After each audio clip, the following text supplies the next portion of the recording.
बिस्मिल्लाहिर्रहमानिर्रहीम। अस्सलाम वालेकुम। उम्मीद है आप तमाम स्टूडेंट खैरियत से होंगे। अल्लाह पाक आपको खैरियत से रखे और इम्तहानात में अच्छे मार्क्स से कामयाब करे। डियर स्टूडेंट्स, इस वीडियो में मैं आपके साथ डिस्कस करूंगा आपकी 9th क्लास फ़िज़िक्स की जो बुक है, 9th क्लास की फ़िज़िक्स की बुक या कोई भी बेटा आपका सब्जेक्ट हो, उसकी जो पेपर प्रेजेंटेशन है कि किस तरह से आपने बेटा जो है पेपर को हल करना है। पेपर को हल करने का जो है वो सबसे बेहतरीन फार्मूला क्या है, किस तरह से हम पेपर हल करके पेपर में जो है वो पूरे मार्क्स ले सकते हैं। जो बेटा टॉपर स्टूडेंट्स होते हैं, जो पे बोर्ड में टॉप करते हैं या अच्छे मार्क्स लेते हैं, 1000 या 1000+ मार्क्स लेते हैं, वो बेटा इसी तरीके के मुताबिक जो है वो पेपर लिखते हैं। ये भी एक बच्चे का पेपर है जो आपको स्क्रीन पे नज़र आ रहा है। इसमें से हम देखेंगे कि पेपर को हमने किस तरह से जो है सॉल्व करना है। जो मिस्टेक्स हम करते हैं, गलतियाँ हम करते हैं पेपर को लिखते हुए, वो गलतियाँ नहीं करनी।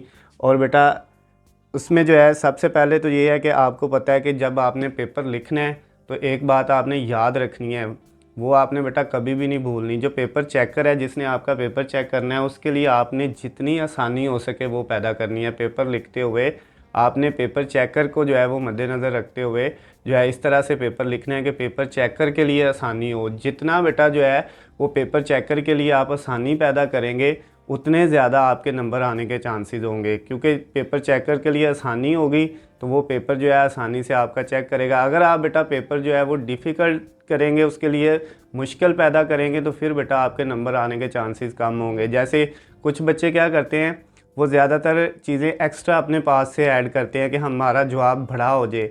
बेटा ये काम नहीं करना। मैं आपको बताऊँगा कि आपने कितनी लाइनों का जवाब लिखना है, यानी कि अगर शॉर्ट क्वेश्चन है तो वो कितना होना चाहिए, लॉन्ग क्वेश्चन है तो वो कितना होना चाहिए। तो स्टार्ट करते हैं बेटा। आपका जो फिज़िक्स का पेपर है 9th क्लास का, टोटल आपको पता है कि वो कितने का होता है, 60 मार्क्स का होता है। टोटल नंबर उसके कितने हैं, 60 हैं। 60 नंबर का आपका पेपर है, जिसमें से बेटा आपको पता है कि 12 नंबर के, 12 नंबर के जो है वो क्या आते हैं, MCQs आते हैं। तो बाकी बेटा जो आपके 48 मार्क्स बचते हैं, उनको हमने किस तरह से प्रेजेंट करना है, उनकी प्रेजेंटेशन क्या होगी शॉर्ट और लॉन्ग क्वेश्चन की, वो हम देखते हैं। अब बेटा सबसे पहले अगर हम देखें तो हमारा जो 9th का फिज़िक्स का पेपर है, उसका बेटा जो सब्जेक्टिव पार्ट होता है, उसके 2 सेक्शन होते हैं, 2 पार्ट होते हैं। एक सेक्शन 1 और एक सेक्शन 2। सेक्शन 1 यानी पार्ट 1 जो है, उसमें बेटा आपके पास 3 टोटल क्वेश्चन होते हैं। क्वेश्चन नंबर 2, क्वेश्चन नंबर 3 और क्वेश्चन नंबर 4। तीनों बेटा जो है वो शॉर्ट क्वेश्चन के रिलेटेड होते हैं। तीनों में आपको 8-8 क्वेश्चन दिए होते हैं, जिनमें से आपने कोई से 5-5 क्वेश्चन करने हैं। 8 में से आपने कितने करने हैं बेटा, टोटल 5-5 क्वेश्चंस करने होते हैं। तो अब हमारे पास जो है सबसे पहले हम क्वेश्चन नंबर 2 को करते हैं। तो ये शॉर्ट क्वेश्चन का है, इसमें टोटल आपको बेटा 8 क्वेश्चन दिए होंगे, जिनमें से आपने कोई से 5 करने हैं। 8 में से कितने करने हैं बेटा, कोई से 5 करने हैं, और 3 आप जो है वो चॉइस पे छोड़ सकते हैं। अब बेटा अगर हम इसको देखें तो हमारे पास जो है 8 में से 5 कौन कौन से पार्ट करने हैं, जो आपको आते हैं, और जो नहीं आते वो आप चॉइस पे छोड़ सकते हैं। यानी इसकी नंबरिंग बेटा आपने जो है इस तरह से होती है, फर्स्ट वाला पार्ट, सेकंड वाला पार्ट, थर्ड वाला पार्ट। अब आपने करना क्या होता है, आपने करना ये होता है कि इनमें से जो आपको आता है आपने जो है उसका नंबर लिखना है। जैसे सपोज़ हमें फ़र्स्ट वाला अगर आता है तो हम फर्स्ट वाला लिखेंगे। यहाँ पे 1 लिखा, और उसके बाद आपने पूरा क्वेश्चन नहीं लिखना, सिर्फ क्वेश्चन के अंदर से मेन जो है वो आपका जो टॉपिक है वो आप लिख लें। अगर ये भी ना लिखे तो काम चल जाएगा, लेकिन अगर आप इसको लिख लेते हैं तो ज़्यादा खूबसूरत होगा। तो उसके बाद बेटा इधर पूरा क्वेश्चन नहीं आपने लिखना, सिर्फ जैसे बेस क्वांटिटीज़ के बारे में पूछा हुआ तो आपने सिर्फ बेस क्वांटिटीज़ लिखा और आगे पूरा नहीं लिखा। जैसे व्हाट इज़ बेस क्वांटिटीज़ या डिफाइन बेस क्वांटिटीज़, हमने सिर्फ बेस क्वांटिटीज़ लिख दिया, पूरा क्वेश्चन नहीं लिखा।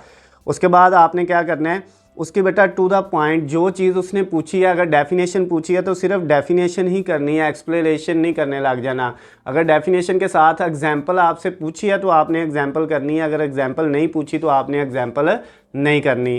तो ये बेटा हमने बेस क्वांटिटीज़, और ये क्वेश्चन जो था बेस क्वांटिटीज़ और ड्राइव्ड क्वांटिटीज़ के दरमियान में डिफरेंस था, तो हमने ये बेस क्वांटिटीज़ और ड्राइव्ड क्वांटिटीज़ दोनों की डेफिनेशन लिखी। उसके बाद बेटा नेक्स्ट अगर हम देखें तो हमारे पास ये क्वेश्चन यहाँ तक कंप्लीट हो गया। अब सेकंड वाला क्वेश्चन है कि आपने बेटा जो है वो क्या करना है, वेक्टर को रिप्रेजेंट करने के मेथड बताने हैं कि वेक्टर को रिप्रेजेंट करने के कितने मेथड हैं। यानी हमने अब सेकंड वाला करना है, तो सेकंड वाला यहाँ पे लिखना है। अगर आपको सेकंड नहीं आता, सपोज आपने सेकंड की जगह थर्ड, फोर्थ या फिफ्थ में से कोई और पार्ट करना है, तो जो करना है आपने इसकी जगह फिफ्थ वाला करना था, तो यहाँ पे हम क्या करेंगे, फिफ्थ लिखेंगे, जो है वो सेकंड नहीं लिखेंगे। समझ आ गई बात बेटा। और फिर आपने उस क्वेश्चन की जो है हेडिंग देनी है, यानी क्वेश्चन पूरा नहीं लिखना, मेन बात लिख देनी है, या आप पहले 2 वर्ड लिख के आगे जो है वो डॉटेड लाइन लगा सकते हैं। उसके बाद बेटा आपने क्या किया, जो है इसका आंसर लिखना है। अब यहाँ पे देखें ये क्वेश्चन जो है इसका आंसर थोड़ा बड़ा है। क्यों बड़ा है? क्योंकि इसमें उसने मेथड पूछे हैं वेक्टर को रिप्रेजेंट करने के, वेक्टर को जो है वो जाहिर करने के कितने तरीके हैं। तो अब आपको बेटा सारे लिखने पड़ेंगे। तो इसके जो है 2 मेथड हैं, ये है एक ग्राफिकल रिप्रेजेंटेशन और एक जो है आपके पास बेटा जो है वेक्टर को रिप्रेजेंट करने की सिंबॉलिक रिप्रेजेंटेशन है। तो आपने दोनों को बेटा जो है करना है, ग्राफिकल को भी और सिंबॉलिक को भी करना है। तो ये दोनों आपने जो है इसके लिख दिए। उसके बाद सेकंड क्वेश्चन जो हम कर रहे हैं उसका नेक्स्ट पार्ट हमने करना है। अब नेक्स्ट पार्ट बेटा हमारे पास मैंने यहाँ पे देखें जो लिखा हुआ है ये थर्ड है। आपने वो करना है जो आपको आता है। पहले 2 आपने किए, उसके बाद सपोज आपको थर्ड वाला नहीं आता, आपको फोर्थ वाला आता है, तो आप इसकी जगह क्या लिखेंगे, जो आपने पार्ट करना है। क्योंकि हमारे पास टोटल 8 होने हैं, 8 में से हमने कोई से 5 करने हैं। तो जो बेटा हमें आता है हमने सिर्फ वही करना है। तो हम यहाँ पे जो है वो फिर जोन सा हम करेंगे, अगर 5वां करना है तो यहाँ पे 5 लिख देंगे, अगर 3 वाला ही करना है तो यहाँ पे थर्ड इसी तरह लिख के उसके बाद उसको बेटा उसी तरह से सॉल्व करेंगे। जैसे यहाँ पे ये न्यूमेरिकल टाइप एक क्वेश्चन है, न्यूमेरिकल, इसमें डाटा गिवन दिया हुआ है, हमने कोई चीज़ फाइंड करनी है। जैसे बेटा जो डाटा गिवन दिया है उसको फिर आपने पहले डाटा लिखना है, फिर जो चीज़ फाइंड करनी है वो लिखनी है और फिर उसका सोल्यूशन लिखना है। सेम बेटा आपने यही मेथड जो है वो अप्लाई करना है जब आपने भी पेपर जो है वो देना है, फाइनल पेपर आपका जो फिज़िक्स का होना है। उसके बाद बेटा 3 पार्ट हो गए, फिर फोर्थ वाला आपने करना है, पहले उसका नंबर, फिर उसी तरह से जैसे आपने पहले पार्ट किए हैं उसको सॉल्व करना है। फिर उसके बाद बेटा नेक्स्ट अगर हम देखें तो हमारे पास 4 के बाद 5th वाला पार्ट है, ये 5वां जूज़, ये हमने कर लिया, इसको भी इसी तरह से सॉल्व कर लिया। उसके बाद बेटा 6, 7, 8 3 जूज़ हमने जो है वो चॉइस पे छोड़ने थे, क्योंकि 8 में से हमने कोई से 5 करने हैं। लेकिन मैंने यहाँ पे ये पहले 5 किए हुए हैं। आपने क्या करना है बेटा, जो आपको आते हैं उनमें से 8 में से वो आपने जो है यहाँ पे लिख देने हैं। और इसी तरह से बेटा मार्कर का और जैसे पेन का, पेंसिल का यूज़ हुआ है, कोशिश कीजिएगा कि आप पेंसिल का इस्तेमाल बॉल पॉइंट का ना करें, आप जो है वो पेन का इस्तेमाल करें, क्योंकि पेन से आपकी राइटिंग थोड़ी बेहतर होगी। ये बेटा आपका पहला शॉर्ट क्वेश्चन का जो क्वेश्चन नंबर 2 था वो कंप्लीट हो गया। बाकी जो 3 आपने छोड़े हैं, अगर वो आपको आते भी हैं तो वो आपने बेटा नहीं लिखने, क्योंकि अगर आप वो लिखने बैठ जाएंगे तो आपका बेटा जो है वो टाइम ज़ाया होगा, फिर आपका क्वेश्चन जो है पेपर पूरा जो है उसके क्वेश्चन कंप्लीट नहीं होंगे लास्ट पे, और आपका पेपर अनकम्प्लीट रह जाएगा, जिससे आपके पेपर में नंबर कम हो सकते हैं। तो जितने उसने कहे हैं आपने वही लिखने हैं, 8 में से 5, तो जो 5 आपको बेहतरीन आते हैं वो आपने लिख लेने हैं। उसके बाद बेटा नेक्स्ट जैसे क्वेश्चन नंबर 2 था, इसके बाद क्वेश्चन नंबर 3 है, ये भी शॉर्ट क्वेश्चन का है। इसमें भी टोटल 8 आपको क्वेश्चन दिए होंगे, जिसमें से आपने कोई से बेटा कितने करने हैं, 5 करने हैं। तो सेम मेथड वही है जो क्वेश्चन नंबर 2 का था, यानी आपने क्या करना है, जो है 8 में से जो 5 आपको आते हैं आपने उनका नंबरिंग करनी है। पहले क्वेश्चन नंबर 3 लिख लिया, अब इसके नीचे जो आपको आते हैं, जैसे फर्स्ट वाला आता है, सेकंड वाला आता है, इनको किया बेटा। उसके बाद आपको 3rd, 4th और 5th, यहाँ पे पहले 5 ही लिखे हुए हैं, लेकिन आपको अगर नहीं आते, सपोज़ जैसे हमने ये 4th लिखा हुआ है, आपको 4th नहीं आता, 4th की जगह आपने 8 वाला करना है, तो आप कैसे करेंगे बेटा, 4th की जगह अगर आपने 8 वाला करना है तो आप यहाँ पे इसकी जगह जो है वो 8 वाले का जो है वो पॉइंट ले देंगे, इसके नंबरिंग कर देंगे और उसके बाद उसको सॉल्व कर देंगे। जो क्वेश्चन होगा उसको हम नीचे जवाब लिख देंगे। तो ये बेटा 3rd वाला क्वेश्चन भी हो गया। उसके बाद हमारे पास पेपर का 4th वाला जो क्वेश्चन है वो भी शॉर्ट क्वेश्चन क्या है, उसमें भी टोटल 8 होने हैं, जिसमें से हमने कोई से 5 करने हैं। तो इसको भी बेटा किस तरह से करेंगे, सेम वही कि आपने पहले क्या लिखा, क्वेश्चन नंबर 4, उसके बाद बेटा आपने जोन सा पार्ट करना है, उसका 4 के पार्ट 1 से लेके कितने हैं, 8 तक है बेटा। तो आपको जोन सा आता है वो आपने सबसे पहले करना है इनमें से। सपोज़ मुझे फर्स्ट वाला आता है, मैंने फर्स्ट लिखा, आपको जोन सा आता होगा वो आप करेंगे। फर्स्ट उसको सॉल्व किया, उसके बाद बेटा सेकंड वाला, उसके बाद 3rd वाला, उसके बाद बेटा ये हमारे पास 4th वाला है। सेम बेटा इसी मेथड से जैसे आपको नज़र आ रहा है, ये देखें यहाँ पे बेटा फार्मूला है, तो फार्मूला को जैसे मार्कर से लिखा हुआ है आपने भी ऐसे ही हाईलाइट करना है। इसी तरह से ये देखें इसमें है, तो ये भी बेटा फार्मूले को आपने ऐसे ही हाईलाइट करना है। और अगर कोई पॉइंट्स हैं आपके पास तो आप स्टेरिक लगा सकते हैं मार्कर से, जिस तरह ये लगे हुए हैं। क्लियर होगी बात बेटा।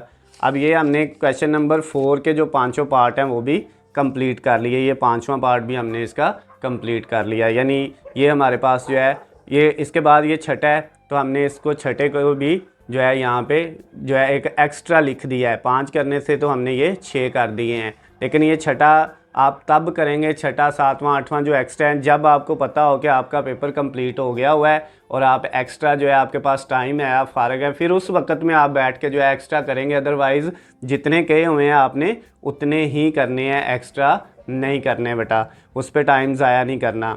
उसके बाद बेटा और एक बात याद रखिएगा, जब आपकी चेकिंग होनी है तो ज़्यादातर टीचर क्या करते हैं, जो चेकर होते हैं वो पहले 5 ही चेक करते हैं, छठे को या 7वें को 8वें को चेक नहीं करते। अगर पहले 5 में कोई गलती हो तो वो आपके नंबर उधर से ही कट कर लेते हैं। कुछ टीचर ये कहते हैं, आपने सुना होगा टीचर से कि जो है ना आप जो है एक्स्ट्रा क्वेश्चंस कर लें और उनमें से जो ठीक होंगे वो चेक होंगे। नहीं बेटा, पहले 5 ही चेक होने हैं, क्योंकि पेपर चेकर को चेकिंग के पैसे मिलते हैं, उसने अपना टाइम बचाना होता है, वो एक्स्ट्रा को जो है वो चेक नहीं करता, ये बात याद रखिएगा। उसके बाद बेटा लॉन्ग क्वेश्चन, यानी इसका सब्जेक्टिव पार्ट का जो दूसरा पार्ट है सेक्शन 2 जो है उसका, उसमें बेटा आपके पास लॉन्ग क्वेश्चन है। लॉन्ग क्वेश्चन टोटल आपके पेपर में 3 आते हैं, जिनमें से आपने कोई से 2 लॉन्ग क्वेश्चन करने होते हैं। 3 में से कोई से 2 बेटा आपने करने हैं। हर क्वेश्चन के 2 पार्ट होते हैं, ए और बी। अगर आपके पास बेटा ये जो क्वेश्चन है ये 5, 6 और 7, ये 3 लॉन्ग क्वेश्चन आपके पेपर में आने हैं। ए के भी 2 पार्ट होने हैं, ए और बी, 5 के, 6 के भी 2 पार्ट होने हैं, ए और बी, और 7 के भी 2 पार्ट होने हैं, ए और बी। अब इन तीनों में से आप कोई भी कर सकते हैं, 5वां छठा कर लें, छठा 7वां कर लें, या 5वां और 7वां कर लें, यह आपकी मर्ज़ी होती है। जो आपको 2 आते हैं वो करने हैं, लेकिन जिसका ए पार्ट करना है उसी का बी पार्ट भी आपने करना है, और जिसका बेटा आपने ए पार्ट शुरू कर लिया अब वो ही आपने बी पार्ट करना है। ए पार्ट में थ्योरी होती है और बी पार्ट में न्यूमेरिकल होता है फिज़िक्स का जो है। तो अब इसको देखें किस तरह से करना है।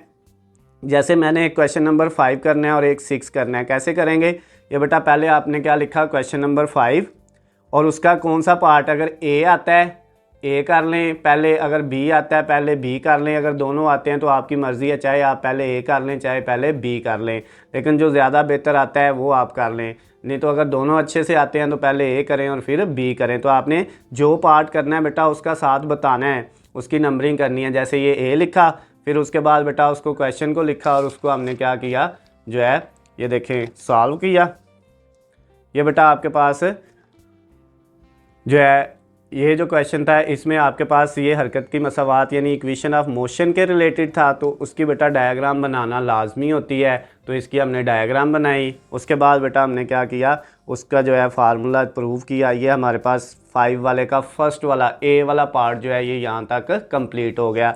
अब हमने बेटा बी वाला पार्ट कंप्लीट करना है, तो अब पहले बी का नंबर दिया, ये देखें नज़र आ रहा है आपको, बी का नंबर दिया और ये न्यूमेरिकल होता है इसका जो बी वाला पार्ट होता है। ये लॉन्ग क्वेश्चन में बी वाला पार्ट बेटा सबका न्यूमेरिकल होता है। इसको किया सॉल्व, गिवन डाटा, फिर उसके बाद जो चीज़ आपने फाइंड करनी है उसको किया, लिखा, और उसके बाद आपने जो है उसका सॉल्यूशन लिखना है, उसको हल करना है। ये बेटा हमने इसको सॉल्व कर लिया है, इसको हल कर लिया है। उसके बाद ये ए का हमने किया है। अब हमने बेटा क्या करना है, इसका सेकंड वाला पार्ट जो है वो भी सेकंड वाला जो क्वेश्चन है वो हमने सॉल्व करना है। वो किस तरह से, सेम इसी तरह से जैसे हमने क्वेश्चन नंबर 5 किया इसी तरह 6 और 7 में से कोई एक कर लेना है।